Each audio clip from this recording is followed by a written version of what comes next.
କୁହାଯାଏ ଯାହାର ଜୀବନରେ ଗୁରୁ ନାହିଁ ତାଙ୍କ ଜୀବନ ଏପର୍ଯ୍ୟନ୍ତ ଆରମ୍ଭ ହୋଇନାହିଁ ଏବଂ ଏହା ସମ୍ପୂର୍ଣ୍ଣ ସତ୍ୟ।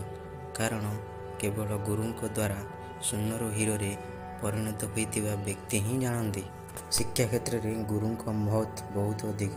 ଯେପରି ଜୀବିତ ରହିବାକୁ ଆମକୁ ନିଶ୍ୱାସ ଦରକାର, ସେପରି ଜୀବନରେ ସଫଳତା ପାଇବା ପାଇଁ ଆମକୁ ମଧ୍ୟ ଗୁରୁର ଆବଶ୍ୟକ ହୋଇଥାଏ। ଏବଂ ଶିକ୍ଷା କ୍ଷେତ୍ରରେ ଗୁରୁଙ୍କ କଥା ଶୁଣୁଥିବା ବ୍ୟକ୍ତି ସଫଳତାର ପାହାଚ ଚଢ଼ି ଚାଲିଥାଏ ଏବଂ ଯେଉଁ ବ୍ୟକ୍ତି ଗୁରୁଙ୍କ ମହତ୍ତ୍ୱ ବୁଝିନଥିବା ବ୍ୟକ୍ତି ବହୁତ ହଇରାଣ ହୁଅନ୍ତି। ତେଣୁ ଗୁରୁଙ୍କ ମହିମା ଜାଣିବା ଅତ୍ୟନ୍ତ ଜରୁରୀ।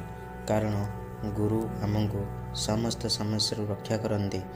କାରଣ ସେ ଜାଣନ୍ତି ସମସ୍ୟା କେଉଁଠୁ ଆସେ ଏବଂ ସମସ୍ୟାର ସମାଧାନ କିପରି ହେବ। ସଫଳତା କେବଳ ସେହି ବ୍ୟକ୍ତିକୁ ମିଳିଥାଏ ଯିଏ ଗୁରୁଙ୍କ ମହିମା ଜାଣିପାରନ୍ତି ଆଉ ବୁଝିପାରନ୍ତି। କାରଣ ଅନେକ ଥର ଏହା ଘଟେ ଯେ ଜଣେ ବ୍ୟକ୍ତିର ଗୁରୁ ଥାଏ କିନ୍ତୁ ସେ ସେମାନଙ୍କର ଶବ୍ଦ ଏବଂ ସେମାନଙ୍କର ମହତ୍ତ୍ୱ ବୁଝିପାରିନଥାନ୍ତି ଏବଂ ଗୁରୁଙ୍କ ମହତ୍ତ୍ୱ ବୁଝିପାରୁଥିବା ବ୍ୟକ୍ତି ସଫଳତା ହାସଲ କରନ୍ତି।